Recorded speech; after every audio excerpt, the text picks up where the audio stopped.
So I'm at Top Gun Range in Houston today, and my buddy Craig is out here. And Craig is my point of contact at TISAS. They're having a TISAS day. So it's noisy and loud. There's people coming in and out and renting these guns, right? But I thought I'd come out and talk to you about, tell me about TISAS. I'm doing this review. This is the gun I'm reviewing. Yeah. The PX-9 Carry. I'm super impressed with it so far. And you've got a bigger one here with a holosun on it. Boo! No, seriously, nice optic. And this is the Night Stalker, right? Yeah. So tell me about the Night Stalker and tell me what's the story with TISAS. What are you guys working on? What are you doing? So TISAS, TISAS has been around since '93. SDS Import, we've been importing them into the country since about 2017, 2018. They are known for their value and reliability. And what people don't necessarily realize is we're kind of known for our 1911s, our single stacks. What people don't realize. All good here. So what about with the optics? Do we do that after the fact? Or how do yeah. Hit me up. I gave you my credit card. Or my credit card. I gave you my business card. Yeah, it's got my cell phone and my email on it. And man, let me know what you want, and we'll get you set up. Yeah, absolutely. Yeah, I like the green ones better myself. What's that? We make the green and red. Yeah, I think green ones cost a little bit. All right. So as we were saying, you're good. Thank you, guys. Nice to meet you. So once again, sorry about that, guys. TISAS is known for their 1911 single stacks, the reliability, the value. What people don't realize is the PX-9 has gone under or through 3 generations. We now have the PX-9 Gen 3s, PX-9 duties. That's what you guys know. I didn't know the reliability, or I'm basing this off of our return rates, right? Our reliability or return rates on the PX-9s are less than the single stacks. Our single stacks are literally 0.35% return. Now that also includes like, hey, I only got 1 magazine in my box, or the gun won't run this type of ammunition, or I'm limp wristing it. Can you polish the feet? So it's not necessarily the gun's fault. It might be operator error, but nonetheless, the PX-9, people don't realize, we get a lot fewer returns on those than we do on the single stack 1911s, which is what we're known for, the reliability on those. So. Yeah, so I mean, a .35, you do the math, basically, you send out 300 of these things, you're going to see one of them back for some reason. For all reasons combined, you'll see one out of every 300 come back. Yeah. That's pretty good, yeah. Especially considering the price point, which I haven't really even talked about the price point because this is going on YouTube, but look it up, you'll figure it out.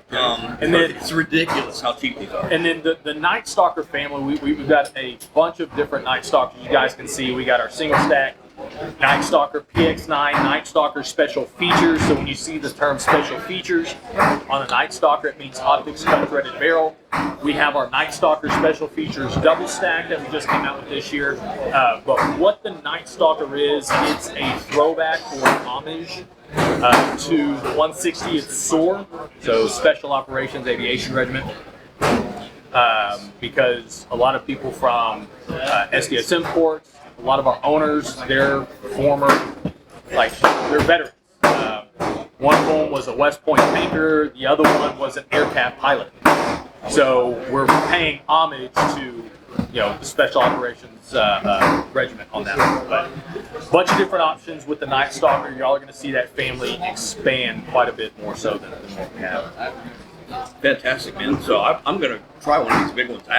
I haven't shot the full size yet. I only shot the small one that I got, so I have no idea how this is going to shoot. But even though it's got a hollow, I'll give it a try just once. I just want to let you know that was on the gun when I took it from SHOT Show in 2022 or 2023. So these have some track record. They've been out for a couple of years. Right? They do my PX-9 duty, which is a standard black optics ready. So I'm a trainer on the side. I do basic level firearms training. My PX-9 duty that I loan out to students as a rental, I've got well over 1,000 rounds through that gun, and I just keep it lubed up. And the guns work. They're ergonomic, fantastic trigger, Glock style sights, our direct mount RMR drop in. I mean, 226 pattern mags. What else do you want? Yep. You know the mags work with Walther PDP mags too. They go right into work. Found that out totally by accident. Yeah, it's good to be in the video. Yeah. So yeah, TISAS, obviously they're making a whole range of pistols, and like I'm going to say at the conclusion of the video, the reason why I'm here, the reason why I'm looking at the PX-9 series is they remind me of Gideon. It's a brand name that a lot of people haven't heard of yet. It's not a famous name, even though they've been in the business for a while. They're working on brand awareness. Patches, you can get a patch today, so you can look at the brand name. But for the features you get for the money are friggin', out of this world. So we have a gun with a ton of features for the money. I have an optic with a ton of features for the money. They both are more reliable than you would expect, considering you haven't heard the brand name. That's why I'm doing this review, because I'm like, this is like peanut butter and jelly, folks. Yeah. It's a great combination. Yeah. One of the funny things, so I've been with the company coming up 2.5 years, and one of the funny things is seeing the growth from when I first started to where it is now. So early 2022, not many people knew the brand. If you did, it was because our U.S. Army. Well, now I can work an event, work a gun shop, whatever. Somebody comes in, hey, I'm not familiar with TISAS. Cool. Go to YouTube's, search, do your look at the reviews. 15 minutes later, they're filling out a 4473. So the brand recognition, just in the amount of time that I've been here, has been ridiculous. And it's kind of the same with the product speaks for itself. When you put the product in people's hands affordably, the product's going to speak for itself, whether you want it to or not. So you might as well make the best product you can, because the reputation is going to be built on what's out there in people's hands. You can't really defeat that. I can't write a check to a YouTuber. I can't write a check to a YouTuber and have them fix my reputation problem. If my product sucks, it's not going to work. So yeah, you guys are doing the same thing that we're doing, and I'm super excited to be here. And pleasure. No, and I appreciate all your help. And I know we've got some of your stuff on some of our new double stacks, and they've been fantastic. And I get a lot of questions. Hey, what's this new optic I'm seeing on here? So like I said, it's a great combo. Thanks, dude.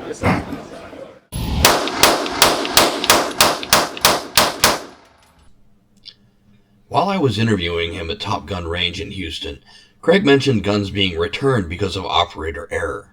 That gave me the idea to see if I could get the PX-9 to jam up on purpose. I held the gun as loose as I dared, with only my middle finger, sticking my ring finger and pinky finger out straight for the ultimate limp wrist grip. My camera doesn't record sound in slow motion mode, so I added in my own sounds.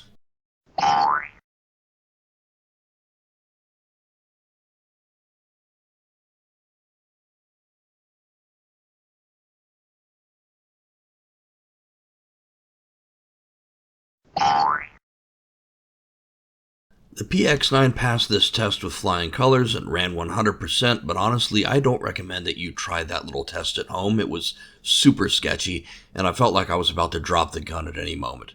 Don't try that at home, kids. The next thing that I decided to do was to try different bullet weights to see if accuracy was dependent on one type of bullet or one bullet weight or a certain brand of ammo. I'm not going to make you watch that whole testing procedure, but I did in fact do it, and discovered that point of impact shift was very minimal. The gun runs all kinds of different ammunition, and it doesn't really care what bullet weight you can choose from 115 grain to 124 grain to 147 grain. It's pretty much all the same to the TISAS PX-9 Carry. It's going to shoot with the same accuracy regardless of what 9mm ammo you're going to put into it. Also want to point out real quick, before I do more shooting, this is my aggregate group of all of the groups that you've seen me shoot today so far. So this is everything from the 147 grain hand loads down to the 115 lasers. And all of them I can pretty much cover up with a fist. I haven't measured this out, but it's maybe 4 inches wide. Is that the most precise thing ever? No. Is it doable in the real world? Absolutely. To be able to shoot multiple brands and multiple bullet weights all in the A zone like that at 10 yards, I'm pretty happy with it. This is the sight picture of what it looks like to actually shoot with this gun using the Gideon Rock. It's a 3 MOA center dot and a 65 MOA ring around it. Future generations of the Rock, we're going to get rid of the ring and have just a 3 MOA dot only. It's nice and daylight bright. You can see it all around the window. Now, through the magic of video editing, I'm going to take you to another range trip, and we're going to continue putting in some work with the TISAS. My biggest complaint with the TISAS is not actually the gun itself, it's the holster that it comes with. And to illustrate that, I'm going to show you what I consider to be a proper holster first. So I have my Glock 48 with a Gideon Judge on it in a Dark Star Gear Apollo holster here, appendix carry, right? So this is my draw. Stay away from me. Okay, got an A-zone hit there, I'm pretty happy with it. I've engaged the target. So I'm going to put my finger high on the ejection port, high register away from the trigger. Thumb is on the back of the slide. I'm gonna make sure that my stomach's out of the way. Lean back, I can see into the holster, which protrudes above my waistline. And there's a sweat guard there. And I'm gonna carefully and reluctantly look it back into the holster, make sure there's no obstructions in the holster, and click it into place with the retention of that holster, right? And I'm gonna do another rep. Pulled that one a little bit low and I double clutched on my shirt. Again, careful, reluctant appendix carry reholster. But I can do reps like this quickly and repeatedly. That was better. And work on my draw stroke, right? I can do this fairly quickly and easily and safely with a careful and reluctant reholster every time. Now, let's switch and see what happens when I put the PX-9 Carry in the holster that came in the box with it. Okay, so it's a few minutes later and I have swapped out the Glock 48 for the TISAS PX-9 Carry. So, same exact drill. I got a target 15 yards downrange. We're still on the tripod here. There's not a person there. And I'm going to do my draw to first shot with the TISAS. Stand by. Beep. Okay. That was way low. That's on me. Alright, I want to do better, okay? So, here we go. I go to reholster and there's no sweat guard. And in fact, the top half of the holster, where the holster should be, is missing. It doesn't cover the slide at all. So now, my pants are in. They've taken up the space that the slide filled in my pants. But I have a loaded gun in my hands. So what are most guys going to do? What are most guys going to do? Be honest.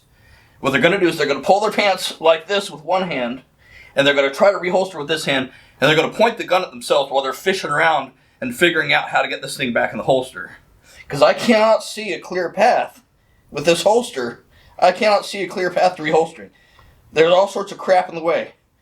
I don't know if you can see this or not, but the muzzle is pointing at my belt buckle right now. It's an incredibly dangerous situation. The only reason I'm doing this on video is to demonstrate exactly how dangerous it is. I cannot reholster like this. And this is a hot gun with live ammo in it. Right? So what do I have to do, realistically? I can either be very dangerous and I can flag myself. I can undo my pants. Here we go. We'll loosen them up with a live gun in my hand. And we'll kind of push this out of the way. Now it's all loosey-goosey. Now I'm going to be pushing the holster all over the place. So what I realistically have to do is I have to put this gun down. Take a drink of coffee. Happy coffee. And I have to take the holster off. Come on. There we go. Now the half holster's off. Alright, so what am I going to do to reset myself? Am I going to unload the gun? No, nobody's going to do that realistically, are they? So instead what we're going to do is we're going to take a live gun with a round chambered, and we're going to put our hand in front of the muzzle as we put this holster on and kind of slide it into place. Does anybody else see a problem with that? I was doing it very carefully and deliberately. Is Billy Joe Bob going to be as careful and deliberate as I am? I don't know. Alright, think about your local Bass Pro guy that's just getting into this. And he bought this from Bass Pro and he's never taken a class in his whole life. And he's trying to set this holster up again. Is he going to do that as carefully and safely as I did? I don't know. It's up to you. You decide. Now I'm going to undo my belt again. And I'm going to take the whole loaded gun in the holster. this making anybody else nervous? I mean, it is in a holster. The trigger guard's covered. We're gonna fish it around in there. Feel for it. There we go. All right. And now we're ready for another rep. That was a better shot. All that to do one more repetition. Guess what? I want to shoot some more. Anybody else getting bored with this yet? All right. I don't think most users are going to take the holster off every time they shoot a round, which means one of two things. Either they're going to be dangerous or they're not actually going to practice with their holster. Either way, if you like these holsters, you prefer this, and you've always had one, you've never had a problem with it, you're wrong. When I say that I really like the TISAS PX-9 Carry, I hope you believe me because you just saw what it looked like when I didn't like their holster.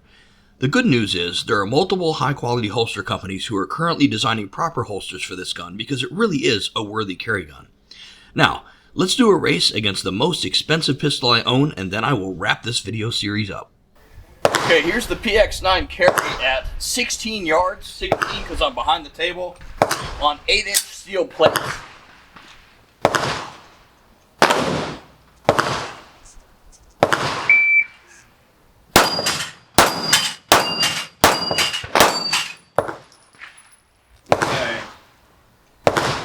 That's a pretty standard one. First shot 1.47, so it took me a second and a half to get from the low ready. Well, it sucks, but it is 16 yards. And then total time 4.5, 4.52, 4.52.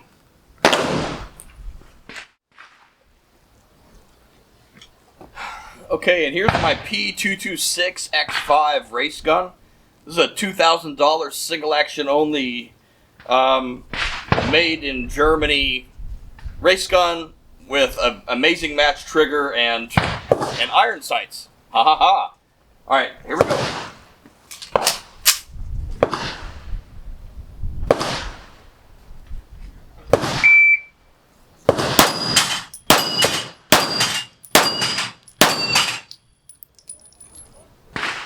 Yep. Yeah. Pretty standard. Like, I'm only going to show a couple of these, but this is what I'm getting over and over again. First shot 1.56. So my first shot from low ready is, again, just about a half a second. To come up with the TISAS or with the race gun, you know, it's about the same. First shot. But my total time is 4.99. I'm half a second slower. My splits, as I go from target to target, are slower with my $2,000 226X5 than they are with a $300 TISAS PX-9. Why? Well, hi, I'm Mike with Gideon, and that's what red dots do for you at distance. People say, well, it doesn't seem to make much difference. For me, it's 7 yards. Okay, that's 7 yards. I can shoot a dot and an iron-sided gun a lot closer to each other. As distance increases and your target gets smaller and further away, that's where the green dot of the Gideon Rock just kicks the crap out of the iron sights that are built into that old 226. And, you know, 5 targets, it saved me half a second just now. So in real life, would that matter? Well, it doesn't matter until it does. In competition, it matters. If I save 5 seconds on 5 targets on a single array, and we extrapolate that into, you know, a 4 or 5 stage match where I'm saving that amount of time on my transitions for every target in the entire match, it's not even close. This is why competitors use dots and why iron sight shooters have their own division. Just how it is, boys. You ever tried to shoot 2 pistols at once, one in each hand, and you realized you can't hit the side of a barn door that way? Go ahead and hit that like and subscribe button. So, why would Gideon Optics review a pistol? What's the point? Why have I done this video? Well, if it's not obvious already, TISAS reminds me of Gideon. It's a very similar situation for their company and ours in the market, and I think our core customer is the same core customer. So, I think a lot of people don't know who TISAS is. They haven't heard of the brand name. And they're thinking to themselves, well, it's a budget brand name from Turkey. I don't know anything about them. How good could it possibly be? Well, I didn't know either, which is why I did the review and why I wanted to try it out. And the TISAS passed my review and my standards with flying colors. I can't get it to malfunction. I can't get it to limp wrist, stovepipe, any of that stuff. The light primer strikes are all on my reloads. It shoots factory ammo great. Accuracy is more than acceptable, etc., etc. It does all the things that I expect a concealed carry pistol to do for less money from a brand name that I haven't heard of yet. Sound familiar? That's also Gideon Optics. We're a brand name that a lot of people haven't heard of yet. We're new to the market. We're trying to show people that you don't have to pay as much to get a really quality product that does the things that we say it'll do. Our red dots, like the Gideon Rock that you've seen in this video, do red dot things just fine. And so if you're willing to take a chance on something that's not quite as proven as Glock with an Aimpoint P2 on it, and you can save a lot of money and still have something very serviceable that's reliable, it's durable, it's going to get the job done. Would I carry the TISAS PX-9 Carry with a Gideon Rock on it to save my life as an everyday carry gun? Yes, I absolutely would. I just needs a better holster.